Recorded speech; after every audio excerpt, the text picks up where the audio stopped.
In a charged GB News studio, sparks flew as Lord Bailey, Chloe Dobbs, and Matthew Leza clashed in what became a fiery, blistering showdown. The trigger? Explosive claims from Yvette Cooper's lawyers that asylum seekers' rights outweigh those of British citizens. What followed was a storm of accusations, lies, hypocrisy, deceit, each guest battling to expose the other's weakness. Voices rose, tempers flared, and then came a breathtaking finale that left the studio in stunned silence. Watch the full confrontation now and subscribe to our channel for more unmissable political showdowns. Did you know over 95% of our viewers aren't subscribed? Subscribing is free and helps us create more great content. Hit subscribe now and join our community. Means that she has to find them somewhere to go. What about just outright incompetence? Yeah, but none of... even if you take all of what Matthew said as correct, none of that justifies the idea that it's their welfare above British citizens' welfare. None of that justifies that at all. It's not per se the welfare of migrants above British citizens. It is in this particular instance of remember, this case is about the planning use. The actual legal case is about the planning permission for the Bell Hotel. Like the splitters here, there should be no circumstance. That's the point. No circumstance where you even have to question yourself if the welfare... She's elected to look after the people of Britain. And at the moment, of course, nobody's been found guilty around the Epping thing, and that will obviously come into the consideration. The one thing I will say about closing down a migrant hotel because of this allegation, it is an allegation, and we are, in this country, innocent until proven guilty. Yes. And the point I want to make is that we mustn't let these situations change who we are. And our rules say innocent until proven guilty. If there's a question to answer, let's answer it, but let's see what the police come up with.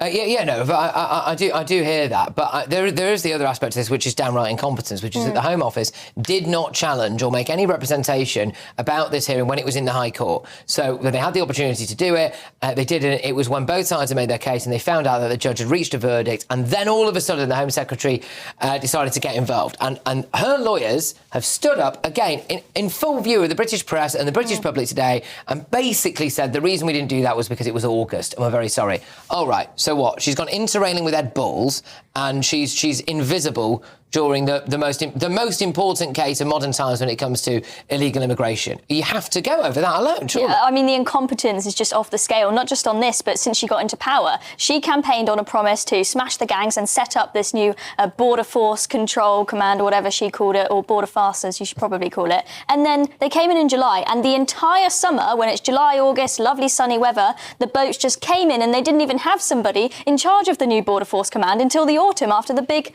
hurry of people coming across in the summer. There's no urgency whatsoever. And let's not forget, this is the woman who held up a refugees welcome sign. I do not think she has genuine conviction about this issue.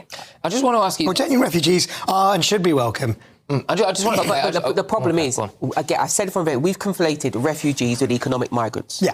We've conflated people who need help to people who will play our system. And until she grows a pair and says, actually, I will separate out these two groups of people and deal with them accordingly, she will always fail. And the idea that you'll smash the gangs, I said it before, unless you have a relationship across the sea, you're never getting it done. If this was a Conservative Home Secretary... Oh, good grief, yes. And they'd said that they were going to smash the gangs, and the boat crossings were like 40 or 50% up, or whatever they are, and we had more people now in migrant hotels than before, and they'd not bothered to turn up to court to make a representation in the first instance, claimed initially they didn't know the trial was happening, then claimed they didn't really do it because they were on holiday, and then they claimed publicly that the needs of the foreign illegal migrants outweighed the needs of the local British people. You'd be calling for them to resign, for sure, wouldn't you? Well, look, I think there clearly is a problem in the Home Office. The Home Office lawyers completely, I'm trying to think of a polite word to say, it up. So, look, and the Home Office is not been fit for purpose, frankly, for 20 years. We said that last time we were in government. I would do more radical change on the Home Office.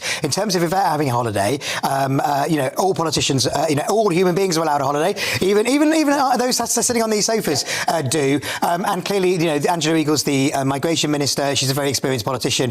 From the political point of view, there's always been somebody in charge. Clearly, the lawyers messed up. Labour, but you're right. I mean, Labour will be judged on its promise. If those numbers haven't gone right down by the time of the next election, my party's going to be in real trouble. There's no doubt about that. If those hotels are not closed, then they will be judged on that. I do wonder, sorry guys, can we just bring up that Telegraph headline that I had in my monologue there at the start, just before we go on to a slightly different aspect of this, which is one of the judges that's involved in this case. But don't forget to like, comment, and subscribe to Next UK, your go-to for real stories and sharp analysis.